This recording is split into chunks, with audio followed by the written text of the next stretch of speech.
আমরা লক্ষ্য করছি যে একটি নির্দিষ্ট রাজনৈতিক দলের প্রার্থীরা এবং তাদের বিভিন্ন পর্যায়ের নেতা কর্মী ও সমর্থকেরা ধর্মীয় অনুভূতির অপব্যবহার করে নির্বাচনী প্রচারণা চালাচ্ছেন।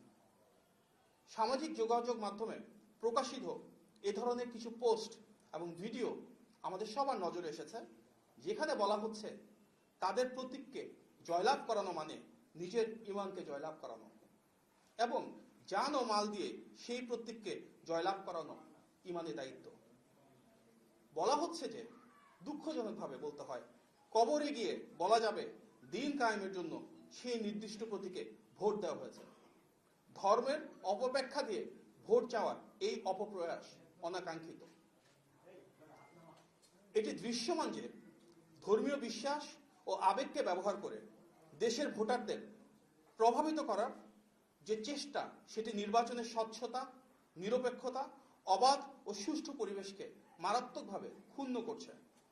আপনারা জানেন, এ ধরনের কর্মকাণ্ড গণপ্রতিনিধিত্ব আদেশ 1972-এর 77(1) ঘ অনুচ্ছেদে সুস্পষ্ট লঙ্ঘন এবং আইন অনুযায়ী অসৎ প্রভাব বিস্তার হিসেবে শাস্তিযোগ্য অপরাধ হিসেবে পরিগণিত হয়।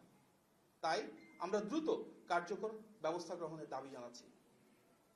আপনারা জানেন, নির্দিষ্ট রাজনৈতিক দলটির কর্মী সমর্থকেরা বাড়ি বাড়ি গিয়ে মহিলা ভোটারদের এনআইডি কার্ডের কপি, মোবাইল নাম্বার এবং বিকাশ নাম্বার সংগ্রহ করছেন। এই বিষয়ে আমরা নির্বাচন কমিশনকে অবহিত করেছিলাম এবং বিষয়টি আমলে নেওয়ায় আমরা নির্বাচন কমিশনের প্রতি কৃতজ্ঞতা জ্ঞাপন করছি। তবে একই সঙ্গে আমরা আশঙ্কা করছি যে ইতিমধ্যে সংগৃহীত এসব ব্যক্তিগত তথ্য ব্যবহার করে ভুয়া বা জাল ভোট প্রদান, প্রতারণামূলক ভোট, মৃত ব্যক্তিদের নামে ভোট প্রদান এবং মোবাইল ফাইন্যান্সিয়াল সার্ভিসের মাধ্যমে ভোটারদের আর্থিক প্রলোভন দেখিয়ে প্রভাবিত করার চেষ্টা করা হতে পারে।